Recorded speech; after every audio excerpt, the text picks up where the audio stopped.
아쉬워 벌써 12시.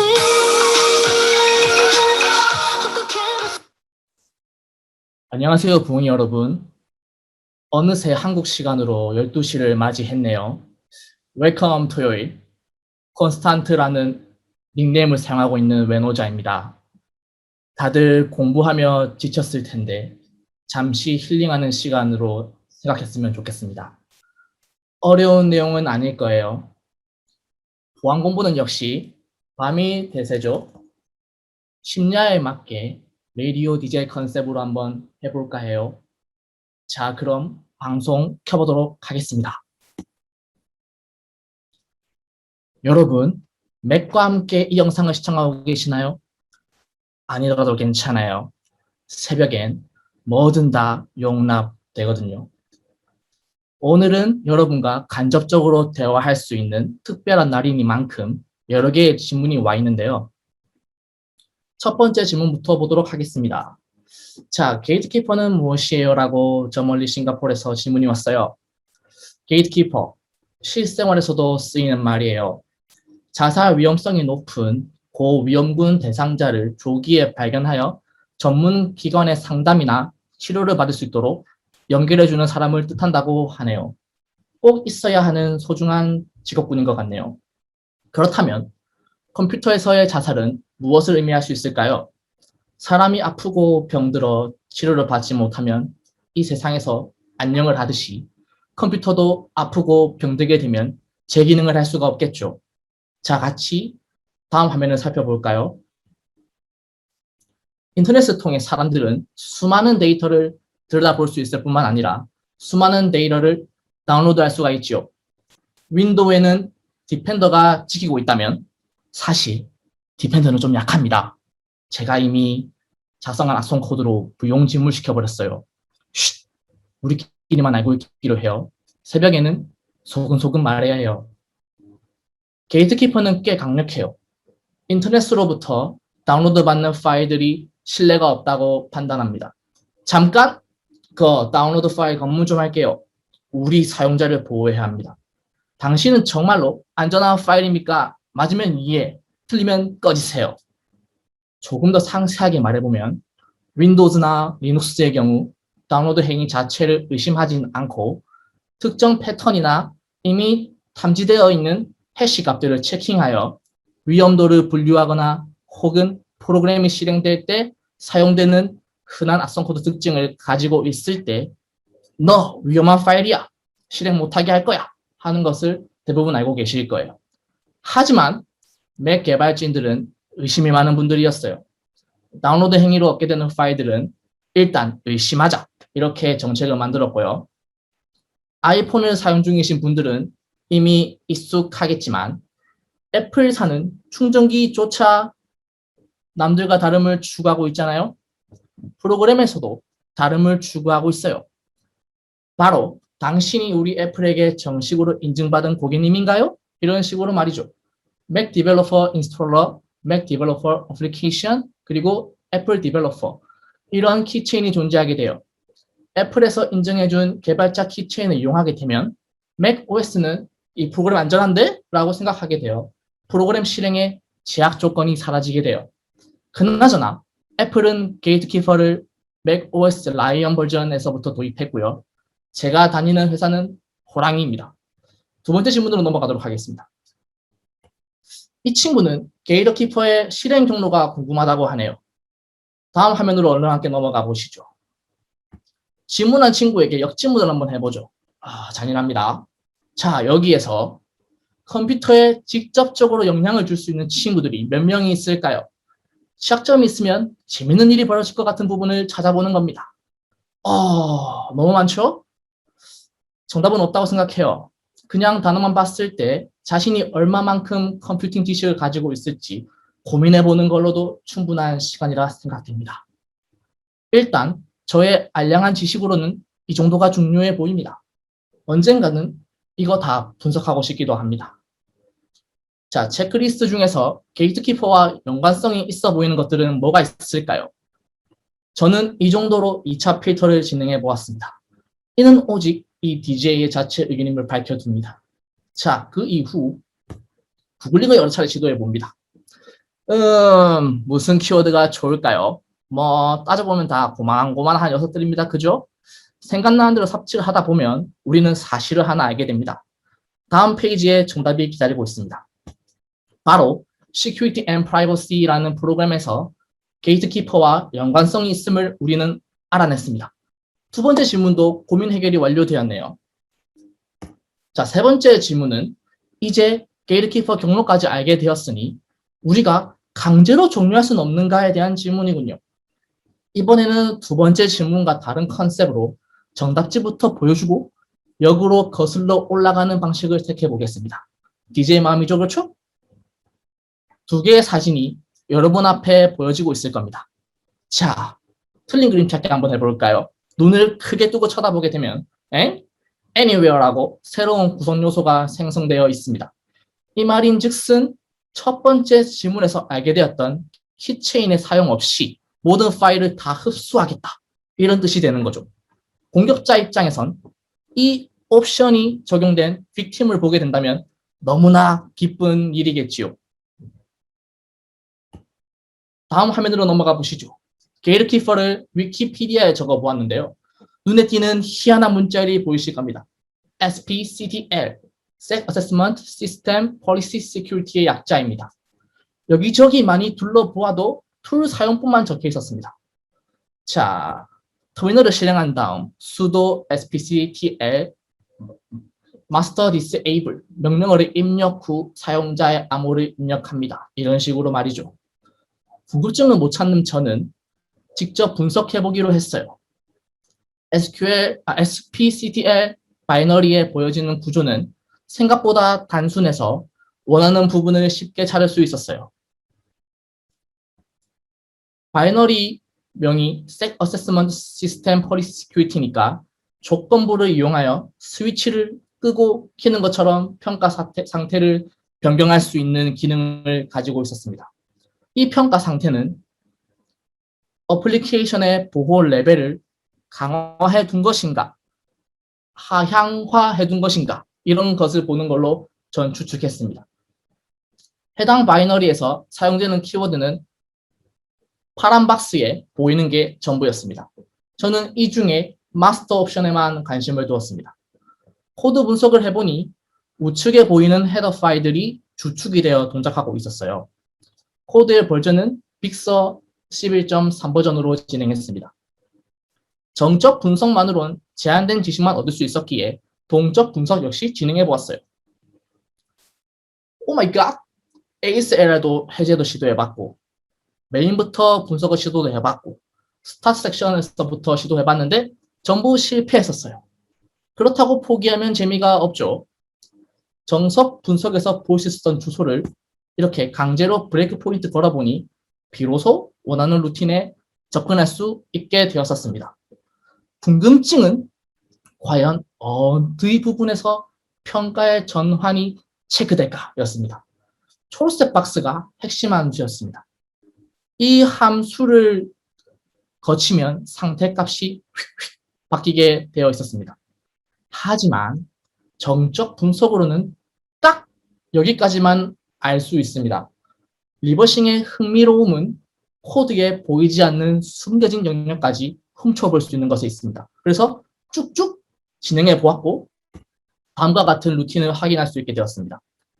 macOS 내부에서 하드 코딩으로 선택하고 있는 값이 있고 유저의 일방적인 입력 값과 비교를 합니다. 선택되어 있던 값과 유저의 값이 일치하게 되면 첫 번째 질문에서 대답했던 인증서에 대한 질문을 컴퓨터가 유저에게 던집니다. 그 이후 mutable dictionary라는 구조체를 이용하여 새로운 객체를 만들고 맥 바이너리들의 구성 요소들이 간략하게 적혀있는 plist 파일이 이용됩니다. 하지만 어떤 plist 파일에 어세스먼트 결과값이 들어가는지는 아직 알아내지 못하였습니다. 개인적으로 이 부분이 좀 아쉽군요. 저는 마스터 스위치 모듈에 연관이 있을 거라 예측하고 있습니다. 그 이후 메시지 트레이스라는 행위를 하게 되는데 해당 함수는 CS utility cpp 파일이라고 if security 코드 사이닝 모듈에 종속되어 있고 도메인과 시그니처 두 가지 분기문으로 나뉘어 처리됩니다. 고로 SPCTL에서의 마스터 행위는 유저 그리고 등록된 인증서들을 이용해서 만약 인가된 사용자면 내 친히 게이트키퍼의 기능을 해제시켜 주겠다. 나 너에게 자유를 주겠다. 이런 정도가 되겠네요. 따라서 질문에 대한 답은 강제로 해제할 수 있다입니다. 이번 질문은 해제 말고 속임수에 대해 궁금해하는 청취자이시군요. 자자, 어떻게 속일 수 있을까요? 맥에서는 여러 방법으로 프로그램을 생성할 수 있어요. GCC와 같은 컴파일러는 매뉴얼하게 이용해서 빌드할 수도 있고 스크립트 에디터에서 작성한 자바스크립트나 애플 스크립트를 그대로 스크립트 형태로 사용하거나 혹은 어플리케이션 번들 형태로 변경할 수 있어요. 이 두 개 방법은 아직 제가 게이트키퍼를 무시하는 방법을 찾지 못하였지만 X코드에서 컴파일을 진행할 때는 아주 쉽게 게이트키퍼의 기능을 무시할 수 있었어요. 지금 화면을 같이 보시죠. 앱 샌드박스라는 기능을 오프 시킴으로써 꽤 까다로운 절차 조건을 우회할 수 있어요.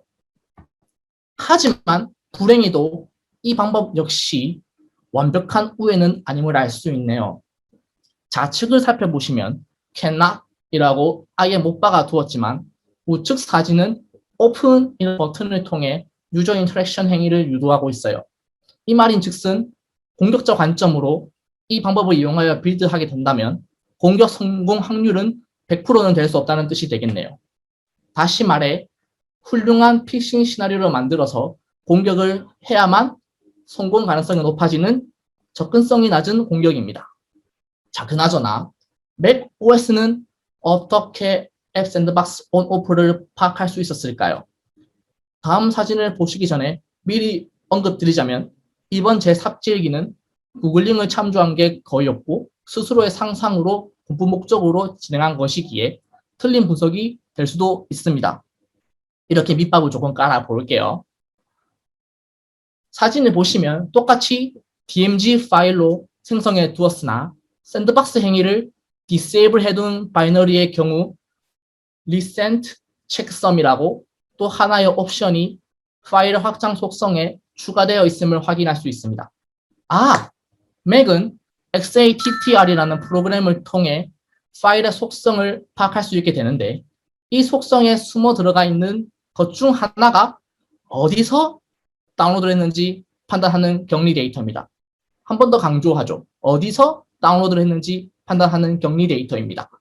즉, 다운로드 파일과 직접 빌드한 파일을 비교할 수 있는 플래그 값을 만듦으로써 게이트키퍼는 다운로드 파일에만 영향을 끼친다는 것까지 자연스레 알 수 있게 됩니다. 저는 파일 확장 속성 값은 파일에 직접적인 변화를 주는지도 궁금했습니다. 간단하게 해시 체킹을 해보니 헐라 해시 값은 같았습니다. 이것으로 파일 확장 속성은 파일 내부에서 바뀌는 게 아니었습니다. 만약 파일 내부에서 바뀌었다면 스크립트를 작성하여 특정 오프셋에 위치한 데이터만 변경하여 게이트키퍼를 속이는 게 가능했었을 텐데 이 부분도 분석하면서 많이 아쉬웠습니다. 브라우저에서 다운로드되었을 때 KMD item where forms라는 확장 속성이 생기는 것을 역이용할 수 있는 방법입니다. 지금 보이는 화면은 위스 사진 사이트에서 다운로드를 시도한 건 맞습니다. 실제 콜백을 받는 서버는 아래에 표시된 리얼 어택 서버입니다. 이는 게이트키퍼에서 직접적인 속임수라기보다 IR 관점으로 분석하는 사람이 있다고 가정했을 때 분석가를 속일 수 있는 작은 장난질이라고 볼 수 있겠습니다. 실제로 저는 회사에서 공격을 수행할 때 리다이렉트나 도메인 프론팅, VPN 등을 연쇄적으로 이용하여 수행하고 있습니다. 끝이 다가오니 드디어 가벼운 질문을 해주시는 청취자분이 계시군요. 저는 현재 싱가포르를 본사로 두고 있는 호랑이라는 회사에서 근무 중인 컨설턴트입니다. 제가 한 달 전부터 회사에서 새롭게 맡은 역할이 있었습니다.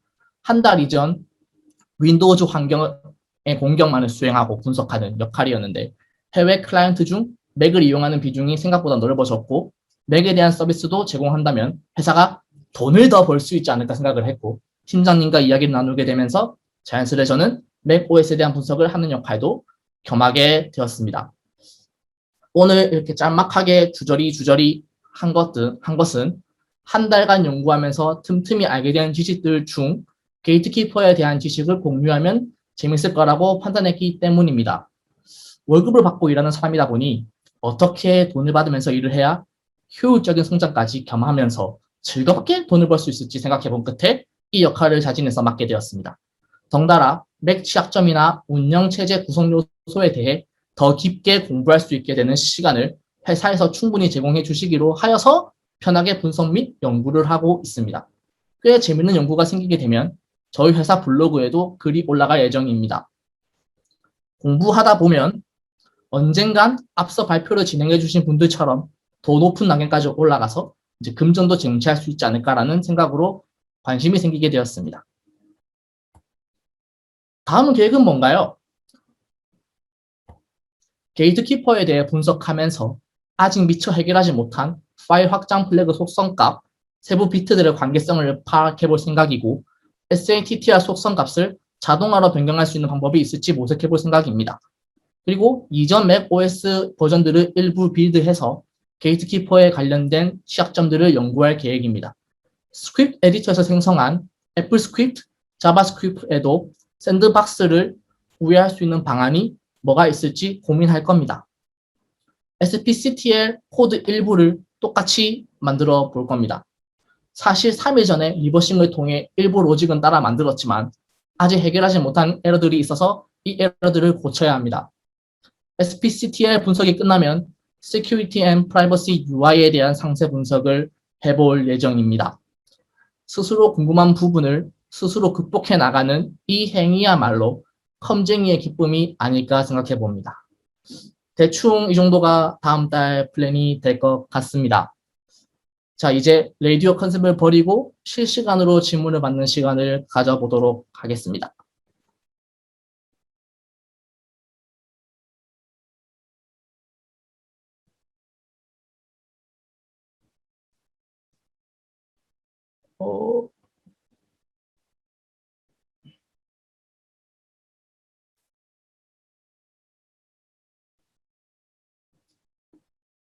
첫 번째 질문이 싱가포르 회사는 한국 회사와 많이 다른가요? 인데요. 제가 처음 접한 회사가 싱가포르 회사이기 때문에 한국 회사가 어떻게 일하는지는 잘 모르고 있지만, 생각보다 좀 많이 다른 것 같습니다. 이제 아까 전에 발표하셨던 분들은 대부분 이제 제로데이를 찾는 것에 중점을 두는 반면 싱가포르 회사는 제로데이를 찾는 것이 아니라 기존의 원데이를 통해서 이제 취약점을 점검해 주는 역할을 주로 맡고 있습니다. 외국에서 일하시면서 힘드신 점은 없으셨나요? 네, 저 같은 경우는 사실 많은 사람들이 오해를 하는 부분이 있는데요. 영어를 잘하지 못합니다. 그래서 현재도 회사에서 저만을 위해 1대1 영어 강사를 붙여주고 있는 상태고요. 즉, 영어 커뮤니케이션이 가장 힘듭니다. 오늘도 1시간 반 동안 영어로 회의를 했는데 제가 뭐라고 떠드는지 모르겠지만 다행히도 그분들이 알아들어 주셔서 이제 제가 원하던 방향대로 진행될 수 있기 때문에 상당히 아직까지는 잘하고 있다고 생각을 합니다. 해외로 취업하게 된 이유는 무엇인가요? 네, 사실 저희 회사 같은 경우는 원래 저는 한국 지사에 있었는데요. 한국 지사가 사정에 의해서 없어지는 바람에 싱가포르로 오게 되었습니다. 스피킹을 잘해야 한다. 제가 고객님을 만날 때는 이제 컨설턴트로서 고객님을 만날 때는 가끔씩 컴플레인을 받았어요. 근데 회사 내부에서 대화할 때는 스피킹을 엄청나게 잘하지 않아도 별 소리 안 합니다. 왜냐하면 저희는 코드로 이야기를 하기 때문이겠죠. 하지만 아쉽게도 저는 고객을 만나기 좀 힘든 상황이에요. 그 이유는 영어가 아직까지 완벽하게 못하기 때문에 제가 하는 영어에 있어서 혹시나 클라이언트가 잘못 알아들었다면 계약이 파기될 수도 있기 때문에 조심스럽게 하기 위해서 팀장님이 저 같은 경우는 그냥 내부에서 일하는 역할로 수행하게끔 만들어 두었습니다. 게이트키퍼를 공부할 때 참고한 특정 사이트는 없습니다. 저는 아까 제가 한국말이 잘 안 되거든요. 게이트키퍼를 공부할 때 그냥 무작정 디버거를 켜서 공부를 했어요. 근데 아마 제가 유일하게 본 것은 이제 애플에서 제공하는 오픈소스 웹사이트 그것만 봤었습니다. 어, 맥 OS를 분석하기 위해 참고할 수 있는 문서가 있을까요? 이 부분 같은 경우는 제가 일단 책을 사놓긴 했는데요. 잠시만요. 책을 좀 찾아보겠습니다. 책이 OS 인터널즈라고 이제 실제로 윈도우즈 인터널즈 책이 있듯이 맥에서도 인터널즈 책이 있습니다. 현재 아직까지는 책을 대충 한 2장까지만 읽었고요. 솔직하게 다 읽게 된다면 상당히 좋은 시너지를 더 낼 수 있을 것이라고 저는 생각하고 있습니다. 한국으로 돌아오고 싶지 않으신가요? 저는 매일마다 국밥 먹는 상상, 맛있는 회를 먹는 상상을 하고 있습니다. 한국 돌아가고 싶어요. 놀러도 가고 싶은데 싱가포르 정부에서 허락을 안 해줍니다. 네, I love Korea. Me too. 야. 커널 공부는 어떤 걸 기준으로 공부하셨나요? 저는 일단은 제 개인적인 커널 공부는 이제 원데이를 분석해둔 훌륭하신 블로거님들의 자료를 참고했습니다. 그리고 실제로 커널 공부를 하기 위해서 이제 리눅스든 윈도우든 빌드를 해가지고 진행을 했었고요. 맥 OS 구조와 윈도우 OS 구조가 비슷한지 궁금합니다. 이거는 아직까지 제가 맥으로 소위 말하는 나댈 수 있는 성격이 나댈 수가 없기 때문에 잘은 모르겠지만 일단 맥 OS 구조는 리눅스와 상당히 밀접한 영향이 있고 윈도우 OS와는 좀 많이 다르게 보였어요. 왜냐하면 첫 번째로 오늘 게이트키퍼에서 말씀드렸다시피 격리하는 공간이 따로 있더라고요. 그래서 일단 여기서부터 저는 확실히 구조가 다르다고 생각을 하고 뿐만 아니라 이제 윈도우즈는 32비트든 64비트든 P 구조가 이제 시그니처가 같지만 맥 같은 경우는 이제 유니버셜이랑 뭐 여러 가지 버전들이 있어요. 그 버전들마다 또 시그니처가 다르기 때문에 이 부분 역시 비슷한에 속하지 않다고 생각을 하고요. 더불어서 유니버셜 빌드 같은 경우는 ARM과 인텔 버전이 동시에 들어가 있습니다. 저는 이 부분이 상당히 흥미로워서 언젠가 분석을 해볼 생각입니다. You English very well. Thank you so much. Yeah. 이제 질문이 없는 것 같은데요. 좋은 질문입니다. 저는, 가끔씩 팀원들이 뭐라고 말하는지 모를 때가 가끔씩 있어요, 솔직히. 그때는 파파고를 많이 이용합니다. 네, 파파고를 많이 이용하고 있습니다. 근데 이걸 아셔야 돼요, 여러분. 저희가 파파고를 써서 영어를 쓰면은 그 사람들은 못 알아듣습니다, 많이. 참 희한하더라고요. 한번 이제 하나의 실예를 말씀드리자면, 현재는 한국인이 저밖에 없지만, 한 6개월 전만 해도 이제 홍콩 지사의 한국인이 계셨는데 그분한테 이제 제가 좀 잘 보이고 싶어서 이제 제가 쓴 보고서를 제가 한 분석 보고서를 영어로 써보겠다라고 한 뒤에 좀 귀찮아가지고 절반을 번역기 돌렸어요. 바로 들켰습니다. 이놈 시기 바로 알아차리더라고요. 너 번역기 썼지? 이러면서. 그래서 다시는 이제 글 쓸 때는 안 씁니다. 심하게 호되게 당했습니다. 네.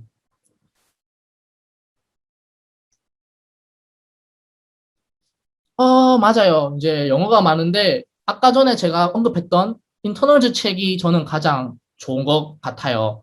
사이트 같은 경우도 저는 아까도 언급했듯이 지금 맥 OS는 한 달밖에 안 했어요. 그래서 사이트는 잘 모르겠습니다. 네, 여기 친절하게 한 분이 말씀해 주셨네요. 감사합니다. 맥이 어렵죠. 왜냐면은 맥은 제가 스위프트도 잘 모르고 옵젝시도 잘 모르고 근데 윈도우 같은 경우는 직접 제가 쉘 코딩도 해봤고 EDR 우회도 해봤기 때문에 어느 정도 좀 잡혀 있는 지식이 있는데 맥 같은 경우는 아직 전혀 없는 상태에서 그냥 삽질을 하고 있기 때문에 맥이 더 어렵습니다. 네.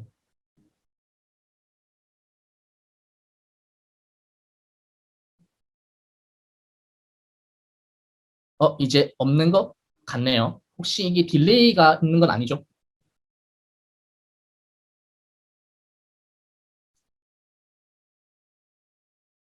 네, 감사합니다.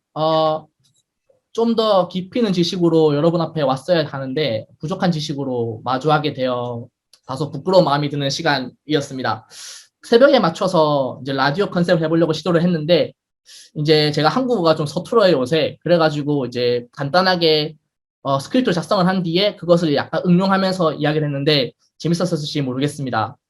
맥에 대해 같이 공부할 사람이 계신다면 혹은 외로운 외노자와 놀아주실 분은 페이스북 친구 추가를 해주시면 좋은 인연을 함께 이어갈 수 있다는 생각이 듭니다. 끝으로 10주년을 맞은 팀 FH4C 진심으로 축하드리고 세미나에서 이렇게 한국어로 떠들 수 있는 기회를 주셔서 감사했습니다. 이제 싱가포르 외노자는 물러나겠습니다.